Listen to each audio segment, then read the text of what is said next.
और हिंदू मानसिकता को कमजोर करने के लिए इस अशोक गहलोत सरकार ने तुष्टीकरण की नीति अपनाई। और मैं तुलना करना चाहता हूं और जिम्मेदारी के साथ मैं तुलना करता हूं, मीडिया के लोग सुन लें। औरंगजेब ने जिस तरह से हिंदुओं को सताने का और मानसिक रूप से कमजोर करने का काम किया था, उसकी तुलना और बराबरी अगर कोई कर रही है तो ये अशोक गहलोत सरकार कर रही है। बड़े बड़े सफेद कुर्ते पहन करके घूम रहे हैं ना कांग्रेस पार्टी के अभी नेता, उनमें से आधे पीछे जाने वाले जेल में। और अगर लीक हो जाए उसके बाद में भी सरकार नहीं माने तो पता नहीं पिछले दरवाजे से कितने आकर के भर्ती हो जाते हैं। ऐसे पिछले दरवाजे से भर्ती होने वालों के खिलाफ कार्रवाई होनी चाहिए कि नहीं होनी चाहिए? मैं आपसे पूछता हूं कि उनके साथ उनका हिसाब किताब होना चाहिए कि नहीं होना चाहिए? और अपनी सरकार बनेगी, मैं दीवार पर लिखा हुआ पढ़ सकता हूं कि भारतीय जनता पार्टी की प्रचंड बहुमत के साथ में सरकार दिसंबर 2023 में बनने वाली। आज तुम यहाँ बैंक के सामने क्यों खड़े हो? कोई लॉटरी खुल गई है?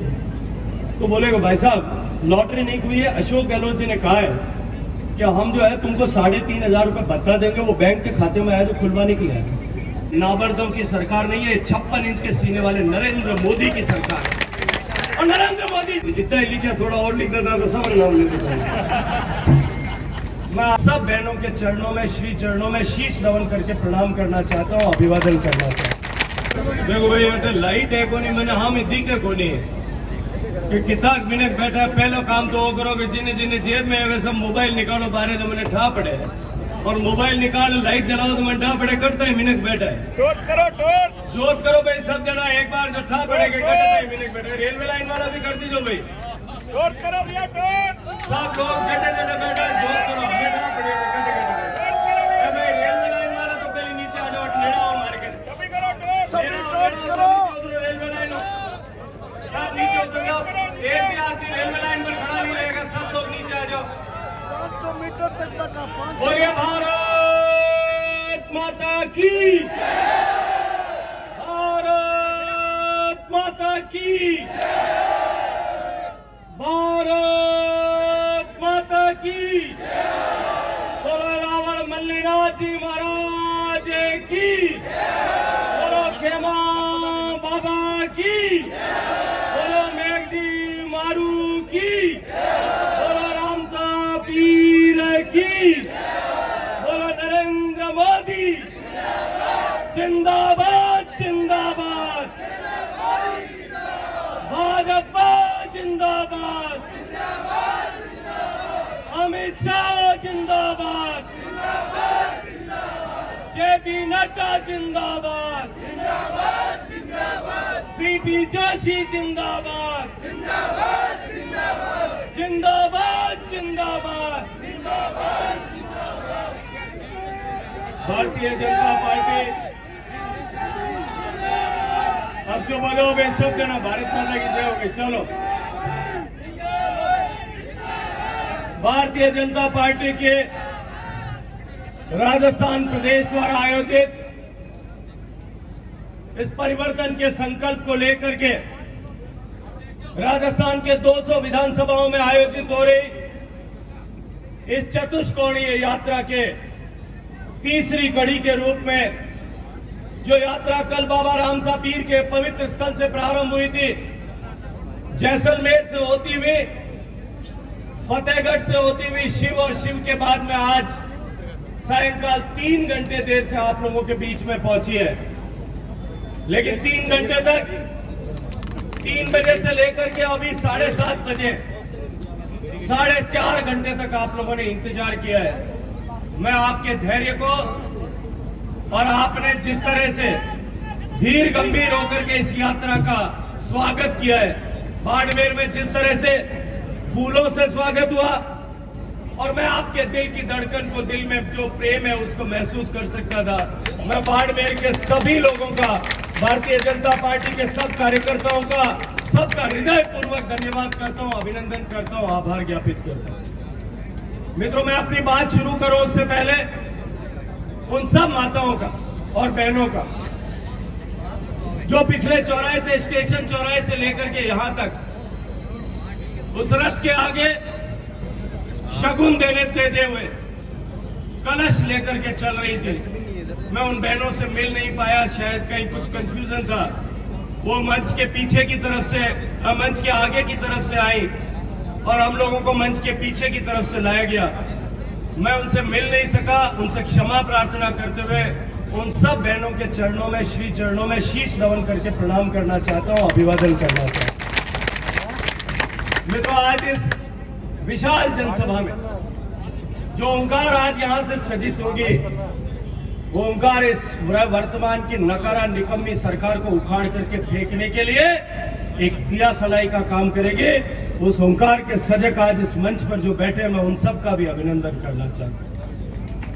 मंच पर उपस्थित मंत्रिमंडल के मेरे साथी, मोदी कैबिनेट में मोदी जी की काउंसिल के मंत्री परिषद के सदस्य, कृषि एवं किसान कल्याण राज्य मंत्री और बाड़मेर जैसलमेर के लोकप्रिय सांसद मेरे भाई कैलाश चौधरी जी, मंच पर उपस्थित संसद में हमारे साथी, भारतीय जनता पार्टी के वरिष्ठ नेता, राजस्थान सरकार के पूर्व मंत्री, मेरे अग्रज, मेरे मार्गदर्शक आदरणीय राजेंद्र गहलोत साहब, मंच पर उपस्थित राजस्थान विधानसभा में जालोर का प्रतिनिधित्व करने वाले आदरणीय जोगेश्वर जी गर्ग, भारतीय जनता पार्टी के आदरणीय महामंत्री, किसान नेता श्री जगबीर छाबा जी, भारतीय जनता पार्टी जिला परिवार बाड़मेर के मुखिया और ऊर्जावान अध्यक्ष आदरणीय स्वरूप सिंह जी कारा, प्रदेश मंत्री आदरणीय महेंद्र जी कुमावत, आदरणीय सावड़ाराम जी देवासी, पूर्व विधायक और बाड़मेर के प्रभारी आदरणीय शंकर सिंह जी राजपुरोहित, मेरे मित्र पूर्व जिलाध्यक्ष आदरणीय दिलीप जी पालीवाल, आदरणीय स्वरूप सिंह जी चाटी, आदरणीय ईश्वर सिंह जी डावरा जो प्रभारी हैं यहाँ, आदरणीय महावीर सिंह जी चूली, आदरणीय रमेश जी शर्मा, मेरे अग्रज, और जिस पीढ़ी परंपरा से मैं इस सामाजिक राजनीतिक क्षेत्र में आया उसमें मेरे पथ प्रदर्शक रहे पूर्व विधायक आदरणीय जालम सिंह जी रावड़ोत, आदरणीय लक्ष्मण जी वडेरा, रतनलाल बोहरा जी, आदरणीय पूर्व जिलाध्यक्ष आदूराम मेघवाल जी, जिनके साथ में वर्षों तक मैंने सीमा जन कल्याण समिति में काम किया है, आदरणीय अमृतलाल जी, दीपक जी, आदरणीय जयश्री जी, आदरणीय पृथ्वी जी चांडक, मेरी छोटी बहन डॉक्टर प्रियंका चौधरी जी, आदरणीय रूपाराम जी, आदरणीय मृदुरेखा जी, आदरणीय देवीलाल कुमावत जी, आदरणीय मुस्कान जी मेघवाल, आदरणीय ललित जी बोत्रा, आदरणीय डॉक्टर राधा रामावत जी, राजूदास भील जी, महेंद्र सिंह राजपुरोहित जी, रमेश सिंह इंदा जी, राजाराम भील जी, कालू जहांगीर जी, ईश्वर रायका जी, ईश्वर नवल जी, सुरेश मोदी जी, सवाई सिंह जी राठौर, डालूराम जी भूकर, संपत सिंह जी भंवरिया, दाऊलाल जी, गोमाराम जी, मांगीलाल जी, केताराम जी जाखड़, मूड़ाराम जी भांबो, मेरे छोटे भाई और छात्र राजनीति में मेरे साथ रहे पीयूष जोशी जी, मिर्चुमल कृपलानी जी, धनराज सोनी जी, मेघराज नैनाराम माली जी और बलवंत सिंह जी भाटी जी। इतना ही लिखा, थोड़ा और लिखना था तो सब नाम लेते थे। मैं आप सब मंचस्थ महानुभावों का और मेरे दिल के करीब इन सारे युवाओं का जिन्होंने आज ये ऊर्जावान सभा यहाँ आयोजित की है, अभिनंदन करता हूँ, आभार ज्ञापित करता हूँ। मैं आप सबका भी एक बार और अभिनंदन करना चाहता हूँ, जो सब लोग यहाँ उपस्थित हैं और 4.5 साल से ये राजस्थान में जिस तरह की नकारा निकम्मा सरकार चल रही है, इस सरकार को उखाड़ फेंकने का संकल्प लेकर के आज यहाँ उपस्थित आए सभी ऐसे बाड़मेर विधानसभा क्षेत्र के सभी पिता तुल्य बुजुर्ग, युवा साथियों, पत्रकार मित्रों, आप सबको बहुत सारा प्रणाम, आप सबका अभिनंदन, आप सबका अभिवादन। मित्रों, 2 तरह की सरकारें देश में काम करती हैं। एक ऐसी सरकार है जो सरकार 2014 में नरेंद्र मोदी जी के नेतृत्व में देश में बनी और जो वादे भारतीय जनता पार्टी ने जनसंघ के जमाने से देश की जनता के साथ में किए थे, जिस लक्ष्य को लेकर के जनसंघ के जमाने में पार्टी की स्थापना की गई थी, उस जमाने से लेकर के जिस सोच के साथ में भारतीय जनसंघ के समय में दिए को लेकर के कुछ लोग रास्ते पर निकले थे,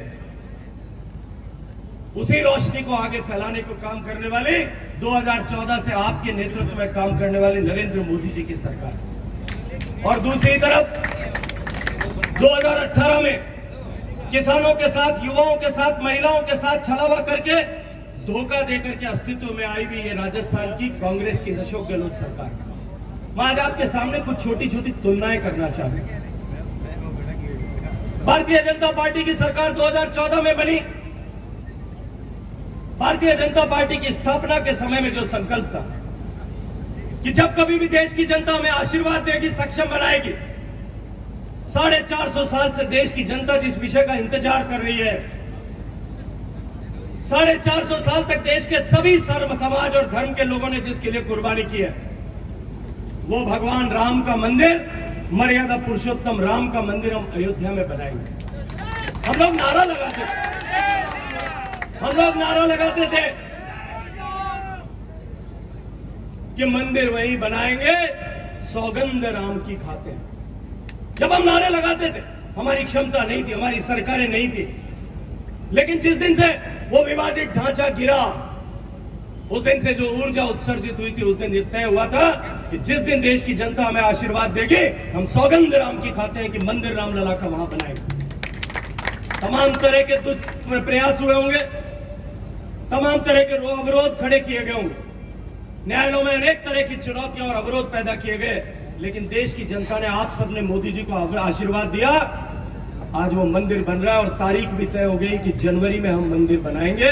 मंदिर में प्राण प्रतिष्ठा होगी, मोदी जी पहली आरती करेंगे और हम सब लोग भी 450 साल से जिस संकल्प के साथ में जी रहे थे, तो संकल्प को पूरा करके हम सौभाग्यशाली हैं मित्रों, हम बहुत सौभाग्यशाली।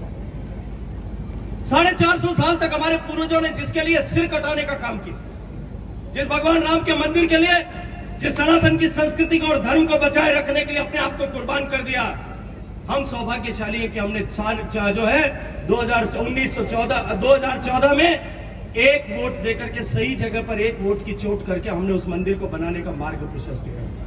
आप लोग भागीरथ के जितने पुण्यवान व्यक्ति हैं, जिन्होंने देश में इस 450 साल के सपने को पूरा करने का काम। जब हम विद्यार्थी थे, स्कूल में पढ़ते थे, उससे लेकर के जब मैं कॉलेज की राजनीति, छात्र राजनीति करता था, उस समय तक हम निरंतर इस बात का नारा देते थे कि जहां हुए बलिदान मुखर्जी, वो कश्मीर हमारा है। और हम कहते थे कि जो कश्मीर हमारा है, वो कश्मीर सारे का सारा हमारा है। हम नारा देते थे, लोग हमको प्रश्न करते थे कि वो कश्मीर तुम्हारा तो है, लेकिन तुम जाकर के वहां झंडा फहरा सकते हो? जिस तरह के आतंकवाद की तपिश वहां थी, आज आप बाड़मेर में, जैसलमेर में, जोधपुर में, सीकर में, झुंझुनू में, बीकानेर में, नागौर में, किसी भी गांव में चले जाए, एक एक गांव में 2-2, 3-3 सैनिकों के बुत खड़े हुए आपको वहां पर मिलेंगे, जिन्होंने उस कश्मीर में, वो कश्मीर भारत का अविभाज्य अंग बना रहे हैं। उस कश्मीर को भारत के हिस्से से कोई छुड़ा न सके, उस कश्मीर को भारत से अलग न कर सके, उन आतंकवादियों से लोहा लेते हुए अपने खून से उस कश्मीर की माटी को सींचा। ऐसे अनेक लोग राजस्थान में जिनके जो है वो शहीदों की प्रतिमाएं आज गांव-गांव में, ढाणी-ढाणी में खड़ी है। 40,000 लोगों ने शहादत दी। हमने हमेशा इस संकल्प को देश के सामने दोहराया कि जिस दिन देश की जनता में आशीर्वाद और ताकत देगी, उस दिन देश में इस कश्मीर के माथे पर जो 370 और 35A का कलंक है, उसको समाप्त करके रहेंगे। और आज हम गर्व के साथ में कह सकते हैं, मुझे याद आता है कि जब ये कश्मीर पर 370 की धारा हटाने का बिल लाया जा रहा था, तब बहुत सारे लोगों ने अलग अलग तरह की धमकियां दी थी। महबूबा मुफ्ती सईद ने कहा था कि अगर कश्मीर के साथ में, कश्मीर की स्टेटस के साथ में छेड़छाड़ की गई, खून की नदियां बह जाएंगी। आतंकवादियों ने धमकी दी थी कि अगर कश्मीर के साथ में छेड़छाड़ की गई, 35 से हटाने का काम किया गया, तो हम कश्मीर का दरवाजा मुजफ्फराबाद की तरफ खोल देंगे। और वो शायद सब लोग ये भूल गए थे कि देश में आतंक की अग्नि फैलाने वाले, देश के कश्मीर में खून की नदियां बहाने वाले और ऐसी गीदड़ धमकी देकर के पत्थर फेंकवाने वाले, वो भूल गए थे कि एक भी बंदूक की गोली चलाने की आवश्यकता नहीं पड़ी मित्रों, एक भी गोली। और जो वादा हमने देश के साथ में किया था, चाहे 30 साल लगे होंगे, जब हमको आपने आशीर्वाद दिया, हमने उस वादे को पूरा करने का काम किया। इस देश में गरीबी हटाओ के नारे देकर के अनेक बार सत्ताएं प्राप्त की गई, अनेक बार लोगों ने सत्ताओं का सुख गरीबी हटाओ का नारा देकर के भोगने का काम किया। नेहरू जी ने कहा देश में गरीबी हटाएंगे, इंदिरा जी ने कहा देश में से गरीबी हटाएंगे, राजीव गांधी ने कहा देश में से गरीबी भगाएंगे, नरसिम्हा राव जी ने कहा गरीबी हटाएंगे, मनमोहन सिंह जी ने कहा गरीबी हटाएंगे, गरीबी हटे गया।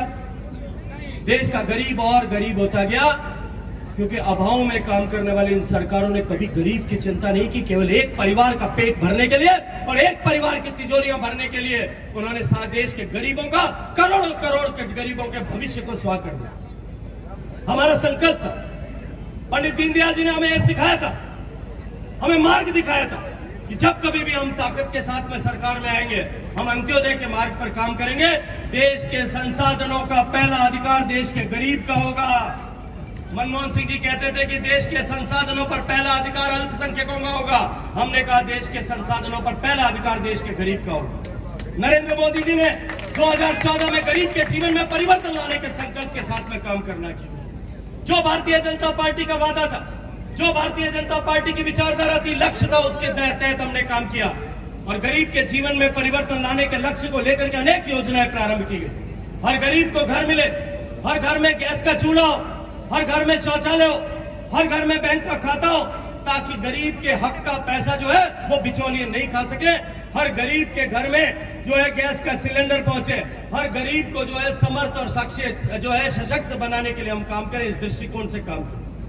सत्ता के सिंहासन पर, कुर्सी पर आपके आशीर्वाद मिलने के बाद बैठने से पहले नरेंद्र मोदी जी ने यह तय किया कि मेरी सरकार गांव, गरीब, किसान, पीड़ित, शोषित, दलित, वंचित, इन सब के जीवन में परिवर्तन लाने के लिए काम करेगी।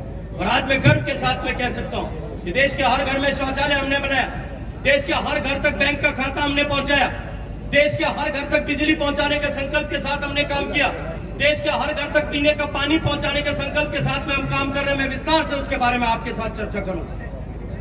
देश के हर महिला का सम्मान बढ़ाने के लिए हमने अनेक योजनाओं के साथ में काम किया और मित्रों, इन सब योजनाओं के साथ में जो काम किया उसका परिणाम ये हुआ कि नीति आयोग की लेटेस्ट रिपोर्ट ये कहती है कि मोदी जी के 9.5 साल के शासनकाल में देश में से 13.5 करोड़ लोग गरीबी की रेखा से ऊपर उठ करके आज मध्यम वर्ग में आ गए। 13.5 करोड़ लोग गरीबी की रेखा से बाहर। उन लोगों को गरीब बनाने का पाप जिन लोगों ने किया था अपनी तिजोरियां भरने के लिए, हमने जो वादा किया उस वादे पे खरे उतरते हुए हम देश के गरीब को संसाधनों के साथ का सहयोग दे करके, उसके जीवन में परिवर्तन ला करके, उसको मूलभूत आवश्यकताओं की चुनौती से ऊपर उठा करके, बिजली, पानी, सड़क, चिकित्सा, शिक्षा, इन सब की आवश्यकताओं से ऊपर उठा करके उसको राष्ट्र के निर्माण में सहयोगी बनाने के लिए काम करेंगे। आज उसका जो है परिणाम आज देश के सामने, देश का गरीब अपने आप को सशक्त महसूस कर रहा है।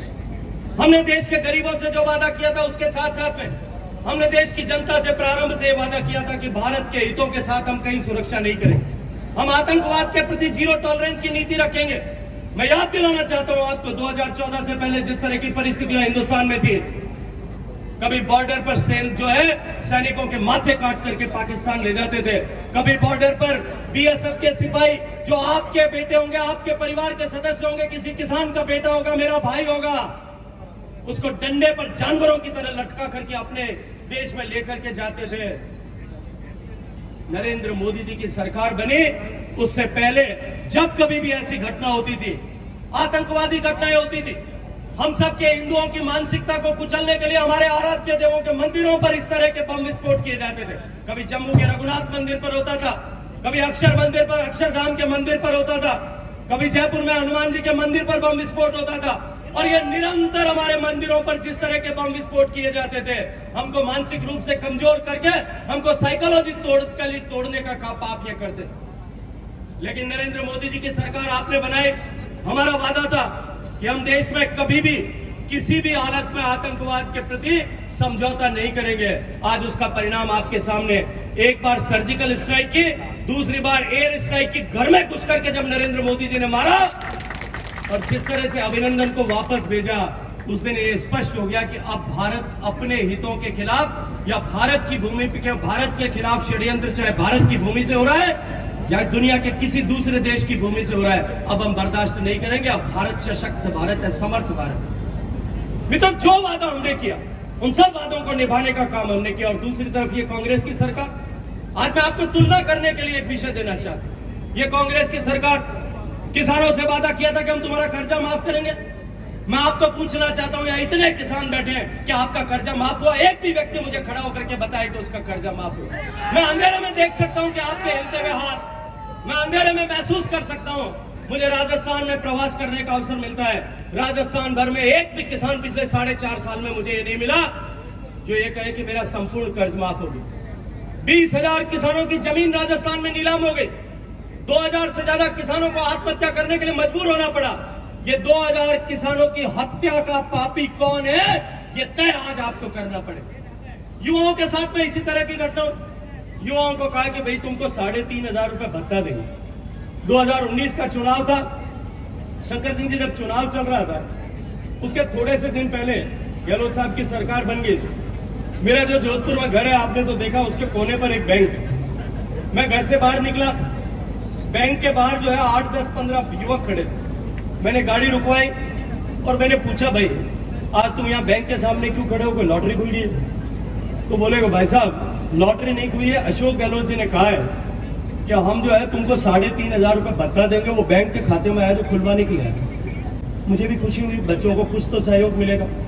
अब कम से कम फार्म भरने के लिए तो जो है घर वालों से पैसे नहीं मांगने पड़ेंगे। कोई मोबाइल का रिचार्ज कराने के लिए 100 रुपए का कूपन भरवाने के लिए घर वालों से नहीं लेना पड़ेगा। युवकों को जो है एक संबल मिलेगा, ये मेरे मन में भी एक खुशी थी। चुनाव बीत गए, जनता ने मुझे आशीर्वाद दिया। कोई 3-4 महीने बाद में मैं एक बार फिर जोधपुर के प्रवास पर था। घर से बाहर निकला, उनमें से 5-6 बच्चे उस बैंक के सामने खड़े थे। मुझे लगा आज इनकी किस्त आ गई हो। मैंने उनसे पूछा कि भाइयों आज किस्त आ गई, बाहर कैसे खड़े हो? तो भाई साहब किस्त तो नहीं आई, जो पैसे जमा कराए थे खाता खुलवाने के लिए एक क्वार्टर में 50-50 रुपए कट रहे हैं। अगर ऐसे ही कटते रहे तो वो भी खत्म हो जाएंगे, है उसमें तो घर वालों को क्या जवाब देंगे, इसलिए खाता बंद करने के लिए आए। हमको समझ में आ गया कि सरकार हमको कुछ देने वाली नहीं। आपको बेरोजगारी भत्ता देना तो दूर, इस सरकार ने वादा किया था कि हम नौकरी देंगे। आज राजस्थान में किस तरह के हालात इन्होंने पैदा किए। पहला पेपर लीक हुआ, गहलोत साहब का स्टेटमेंट आया कि हम पेपर लीक वालों के खिलाफ सख्त कार्रवाई करेंगे, और दूसरा स्टेटमेंट आया कि इसमें न तो कोई अधिकारी सम्मिलित है और न कोई राजनेता इस लिप्त। दूसरा पेपर लीक हुआ, फिर वही स्टेटमेंट आया। तीसरा पेपर लीक हुआ, फिर वही स्टेटमेंट आया। चौथा पेपर लीक हुआ, फिर कहा हम बर्दाश्त नहीं करेंगे। मुझे मनमोहन सिंह जी याद आ गए। जब देश में आतंकवादी घटना होती थी, मनमोहन सिंह जी मौनी बाबा 2-4 बार 10 महीने में एक बार बोलते थे। आतंकवादी घटना होती, बाहर निकलते और बाहर निकल करके मीडिया के सामने बात करते कि हम अब इसको बर्दाश्त नहीं करेंगे। अशोक गहलोत साहब ने भी कहा हम बर्दाश्त नहीं करेंगे। फिर 5वां पेपर लीक हो गया, 6वां हो गया, 7वां हो गया, 16वां पेपर लीक हुआ। तब तक वो कहते रहे कि इसमें कोई भी अधिकारी और राजनेता सम्मिलित नहीं है। लेकिन भारतीय जनता पार्टी ने पूरे प्रदेश में आंदोलन खड़ा किया। मैं धन्यवाद करना चाहता हूं उन मीडिया के साथियों का, इन्होंने जनता की आवाज कुछ इस पुरजोर तरीके से उठाया। उसका परिणाम ये हुआ कि 17वें पेपर लीक के बाद में जांच शुरू हुई, और जांच अभी तो 3 कदम चली है। पहले कदम में आरपीएससी का सर्विंग मेंबर राजस्थान में इतिहास बन गया, और सर्विंग मेंबर आरपीएससी का देश में पहली बार हुआ कि वो भ्रष्टाचार के आरोप में जेल गया। लेकिन उसके बाद की कथा क्या थी? अखबार में छपा कि ये बना कैसे था, किसने बनाया था, क्या करके बनाया था, क्या लेकर के बनाया था। आज जिन लोगों ने इस तरह के पाप किए वो आज पहले कदम में बेनकाब हुए। दूसरे कदम जांच आगे चली। इस कांग्रेस सरकार का एक मंत्री पद का दर्जा प्राप्त व्यक्ति आज जेल के सीखचों के पीछे वो 15 लाख रुपए लेकर के दलाली कर रहा है। अभी तो 3 कदम आगे चलिए। जिस दिन अपनी सरकार बनेगी, मैं दीवार पर लिखा हुआ पढ़ सकता हूं कि भारतीय जनता पार्टी की प्रचंड बहुमत के साथ में सरकार दिसंबर 2023 में बनने वाली। और मैं आज आपको इस बाड़मेर की धरती पर, पवित्र धरती पर, राहुल मल्लिनाथ जी की धरती पर खड़ा होकर के संकल्प के साथ में कहता हूं, जिस दिन सरकार बनेगी सीबीआई से इसकी जांच कराएंगे। और जांच जिस दिन होना शुरू होगी, ये कड़प लगा करके जो बड़े बड़े सफेद कुर्ते पहन करके घूम रहे हैं ना कांग्रेस पार्टी के अभी नेता, उनमें से आधे पीछे जाने वाले जेल में। वो आधे से ज्यादा लोग इन पेपर लीक के माफियाओं के साथ में मिले हुए हैं। उनकी भूमिका जिस दिन तय होगी उस दिन राजस्थान एक नया नजारा देखेगा। मित्रों, राजस्थान में युवाओं के भविष्य के साथ में जिस तरह से खिलवाड़ किया, मैं जानता हूं साधारण परिवार में जन्मने वाले बच्चा जब तैयारी करता कितना मुश्किल होता। माँ बाप पेट काट करके बच्चे को पढ़ाते हैं साहब, पेट पे गांठ बांध कर करके अपने अपनी रोटी में से कमी करके अपने बच्चे को अच्छे स्कूल में पढ़ाते हैं, अपने बच्चों को जो है पढ़ने के लिए भेजते हैं, स्कूल पास कराने के बाद कॉलेज में पढ़ने के लिए बाड़मेर में भेजते हैं, बाड़मेर में पास होकर के जब बच्चा कोचिंग इंस्टीट्यूट में जाता है उसकी फीस भरते हैं, कर्जा लेकर के केसीसी के लोन से उसकी फीस भरते हैं, आधा कच्चा पक्का भोजन करके और वो बच्चा वहां रह करके पढ़ाई करता है। माँ बाप सपने देखते हैं कि मेरा बेटा थानेदार बनेगा, मेरा बेटा जो है अधिकारी बनेगा, मेरा बेटा सरकार का कर्मचारी बनेगा, हमारी जून सुधर जाएगी। लेकिन होता क्या है, वो पेपर देने के लिए जाता है, रात रात भर जाग करके पढ़ता है और जिस दिन पेपर देकर घर आता है उससे पहले पता लगता है कि पेपर तो लीक हो गया, कैंसिल हो गया, अब दोबारा कराना पड़ेगा। और अगर लीक हो जाए उसके बाद में भी सरकार नहीं माने तो पता नहीं पिछले दरवाजे से कितने आकर के भर्ती हो जाते हैं। ऐसे पिछले दरवाजे से भर्ती होने वालों के खिलाफ कार्रवाई होनी चाहिए कि नहीं होनी चाहिए? मैं आपसे पूछता हूं कि उनके साथ उनका हिसाब किताब होना चाहिए कि नहीं होना चाहिए? और जिन्होंने पिछला दरवाजा खोला था उनका हिसाब किताब होना चाहिए कि नहीं होना चाहिए? किसान को खून के आंसू रुलाने वाला और युवाओं के सपनों को बर्बाद करने वाली ये सरकार आपके सामने खड़ी, आपको तुलना करनी पड़ेगी। एक तरफ वो सरकार जो अपने सारे वादे निभाती, दूसरी तरफ किसानों के साथ और युवाओं के साथ वादा करके धोखा करने वाली ये सरकार आज राजस्थान में काम कर। और इन सब से भी ऊपर उठ करके राजस्थान की माताओं बहनों को इन्होंने वादा किया था हम तुमको सुरक्षा और सलामती का शासन दें। आज राजस्थान के हालात क्या बने? जिस राजस्थान की पहचान पद्मिनी के जौहर से थी, मेरे प्रदेश की माताओं बहनों ने, इस राजस्थान की बेटियों ने, बहनों ने, माओं ने मरने के बाद भी उनके शरीर को कोई कलंकित न कर सके, उनके शील को मरने के बाद में भी कोई भंग न कर सके, उन्होंने जौहर की ज्वाला में जल जाना स्वीकार किया। ये राजस्थान की धरती जिसमें हजारों हजार माताओं बहनों ने, सब जाति की माताओं बहनों ने अग्नि स्नान किया, जल स्नान किया। सवाई माधोपुर में हमराना अमीर की पत्नी रंगा देवी के नेतृत्व में 16,000 माताओं बहनों ने जल समाधि लेना स्वीकार किया ताकि उनके शील को कहीं अपवित्र कोई न कर सके। उस राजस्थान जिसकी पहचान मीराबाई से, उस राजस्थान जिसकी पहचान कर्माबाई के खींचने से थी, उस राजस्थान जिसकी पहचान शौर्य और संस्कृति की धरती से थी, उस राजस्थान को कलंकित करने का पाप किसने किया? इस अशोक गहलोत सरकार ने किया। अपनी कुर्सी की लड़ाई में जिस तरह से राजस्थान के लॉ एंड ऑर्डर को इन्होंने दरकिनार किया, उसकी तरफ से ध्यान हटाया।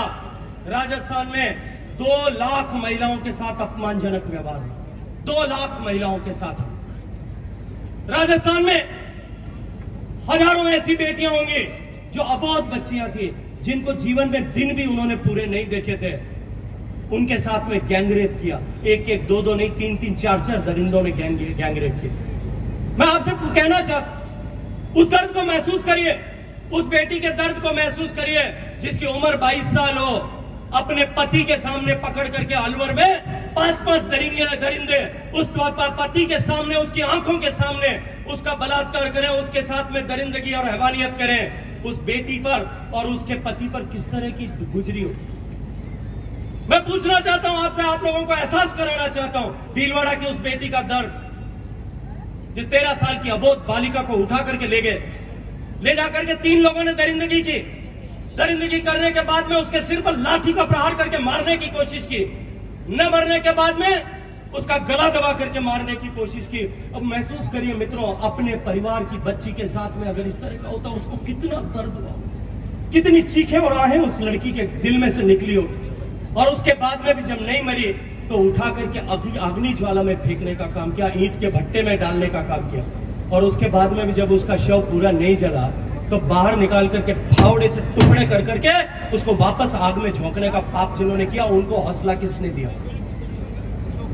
इस तरह से केवल एक नहीं, मैं सैकड़ों घटनाओं का आपके सामने वर्णन कर सकता हूं। उन सब लोगों के चीख को, उन सब बेटियों को जिनको ये खून के आंसू जो है वो पीने पड़े हैं, उन सब बहनों को जिनके साथ में ये दरिंदगी और हैवानियत हुई है, और जीवन पर्यंत उन लोगों को ये पाप जो है जिन लोगों ने किया था उसका दुख और दर्द भोगना पड़ेगा। जीवन पर्यंत लोग उसकी तरफ उंगली उठा करके कहेंगे कि इसके साथ में इस तरह का दुष्कर्म हुआ था। उस हर लड़की की हर एक हर एक चीख, हर एक दर्द की सौगंध उठा करके हमको काम करना चाहिए। क्या हम इतने नामर्द हैं? इस तरह की दरिंदगी करने वाले लोगों को, संरक्षण देने वालों को इस राजस्थान की कुर्सी पर बिठाए रख सकते? मैं आज आपको चुनौती के साथ इस चुनौती को स्वीकार करने का आह्वान करता हूं कि उठ करके खड़े हो जाइए और पूरी ताकत के साथ में जयघोष करिए कि हम अब इस नाकारा, निकम्मी और नाकाबिल सरकार को, जो बेटियों की रक्षा नहीं कर सकती, जो बहनों की रक्षा नहीं कर सकती, जो माताओं के शील की रक्षा नहीं कर सकती, उस सरकार को राजस्थान में एक दिन भी स्वीकार नहीं कर। किस तरह के हालात राजस्थान में बने। आज कुचामन में 2 दलित युवकों की हत्या हो गई। 8 दिन हो गया, आज 9वां दिन है, शव लेकर के लोग सड़क पर बैठे। उनका क्या अपराध था? न वो किसी अपराध में लिप्त थे, न कोई माइनिंग माफिया से जुड़े थे, न कोई जमीन माफिया से जुड़े थे, कहीं किसी से कोई लेना देना थे। 2 गैंग के बीच में लड़ाई और गलतफहमी में ट्रक से कुचल करके टुकड़े टुकड़े उनके कर दिए। हाथ कहीं गिरा, पांव कहीं गिरा, धड़ कहीं गिरा, शरीर कहीं गिरा। और आज जांच के लिए संघर्ष कर रहे हैं वहां लोग 9-10 दिन से वहां सड़क पर बैठ करके कि जांच हो जाए, गिरफ्तार हो, उसके लिए काम कर रहे हैं, लेकिन सरकार सुनने को तैयार नहीं। दलितों पर जिस तरह से राजस्थान में अत्याचार हुआ, जिस तरह से दलितों को राजस्थान में निशाना बना करके इस सरकार में सताया गया, क्या हमारा खून नहीं खोलता कि हम उनके अधिकारियों के लिए संघर्ष करें? एक तरफ वो दिल्ली की सरकार है जो सामान्य मानवी की चिंता करती है, और दूसरी तरफ ये सरकार है जो माताओं बहनों की रक्षा नहीं कर सकती और दलितों के अधिकारों की रक्षा नहीं कर सकती। आपको आज तुलना करना पड़ेगा कि आपको किस तरह की पार्टी का शासन है। वे आपे जूता खरीदने न जावा, एक पहली पैर देगा, પછી दूसरो पैर देगा, પછી एक एक पग में 2 पैर देगा कि वो क्यों हक रहे, वही पैरा नहीं करे। हमारा तो 2 सरकार आप रहा हम ही, दिल्ली की सरकार भी है भारतीय जनता पार्टी की, और ये कांग्रेस की सरकार भी है।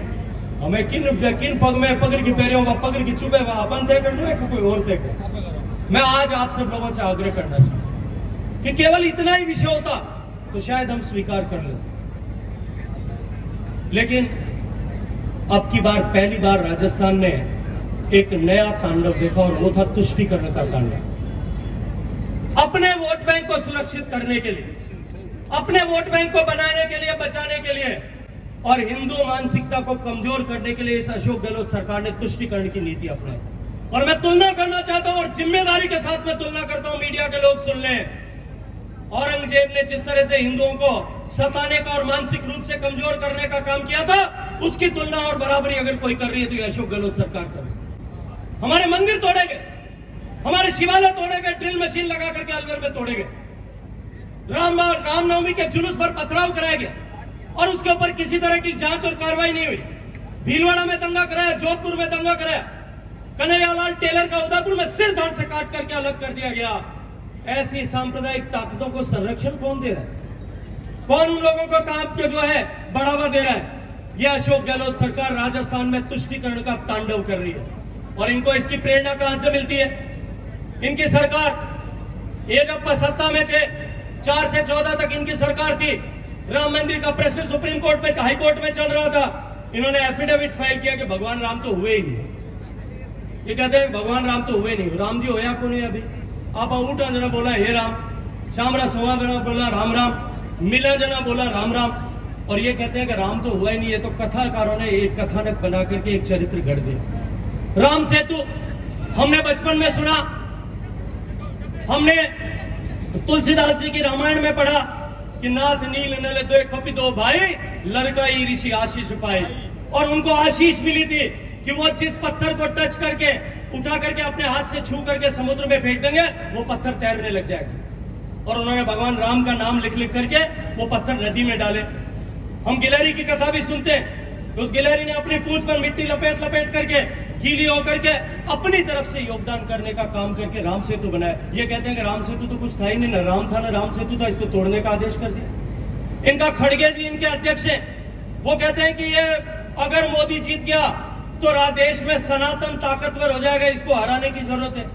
और अभी 2 दिन पहले स्टेटमेंट आया, ये जो नया अलायंस बना है गमंडिया संगठन, उस इंडिया अलायंस जिसमें चारा घोटाले वाला भी है, जिसमें नौकरी घोटाले वाला भी है, जिसमें दारू घोटाले वाला भी है, जिसमें जमीन घोटाले वाला भी है, वो सारे घोटालेबाज जिन्होंने मिलकर के 20 लाख करोड़ का घोटाला किया।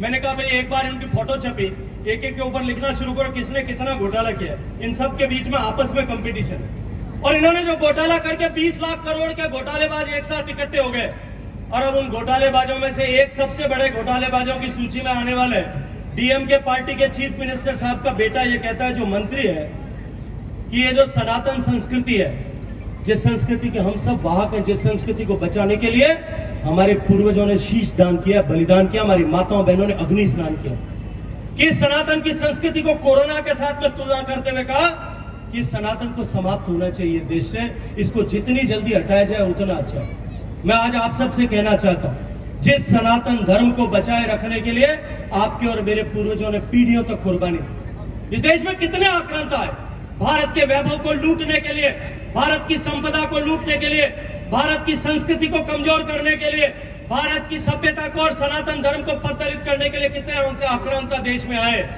शक आए, हूण आए, कुषाण आए, बाद में उनके बाद में जो है यवन आए, पठान आए, गौरी आए, गजनी आए, मुगल आए, और उसके बाद में गुलाम आए और कासिम आए, और उन सब के बाद में डच आए, फ्रांसीसी आए, पुर्तगाली आए, और उसके बाद में अंग्रेज आए। 2000 साल तक हम पर आक्रमण हुआ इस सनातन को मिटाने के लिए। औरंगजेब और अलाउद्दीन खिलजी जैसे कई लोगों ने प्रयास किया, लेकिन आपके और मेरे पूर्वज सक्षम थे। उन्होंने अपनी पुरुषार्थ पर, अपनी भुजाओं की ताकत पर इस भारत की सभ्यता और संस्कृति को बचा करके रखा। आज ये हमारी संस्कृति और सभ्यता को मिटाने की बात करते हैं। सौगंध है हमें उन सब हमारे पूर्वजों की, जिन्होंने, चाहे वो महाराजा सूरजमल होंगे, चाहे वीर दुर्गादास होंगे, महाराणा प्रताप है, हम सबको उनकी सौगंध उठा करके खड़े होना पड़ेगा कि हम इस सनातन पर हमला करने वालों को बर्दाश्त नहीं करेंगे। हम बर्दाश्त नहीं करेंगे, हम उनको उखाड़ करके फेंक दें, और चुनौती के साथ में खड़ा होना पड़ेगा। जो सनातन के विरोध में बात करेगा, उस हर बोलने वाली, शब्द बोलने वाली जबान को हम खींच करके बाहर निकाल देंगे। जो सनातन की तरफ आंख उठा करके देखेगा, उस उठने वाली हर एक आंख को हम उंगली डाल करके आंख को बाहर निकाल देंगे। हम चुनौती देते हैं कि सनातन के विरुद्ध बात करने वाला कोई भी व्यक्ति इस देश में जो है अपनी राजनीतिक ताकत और हैसियत बना करके नहीं रख पाए।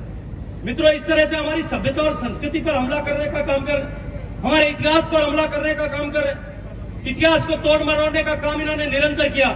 मैं आज आप सबसे आह्वान करना चाहता हूं कि आज तुलना करने की आवश्यकता है कि आपको मोदी जी की वो सरकार जो वादा पर खरी उतरती है, बिना वादा किए भी आपके सारे काम करती है।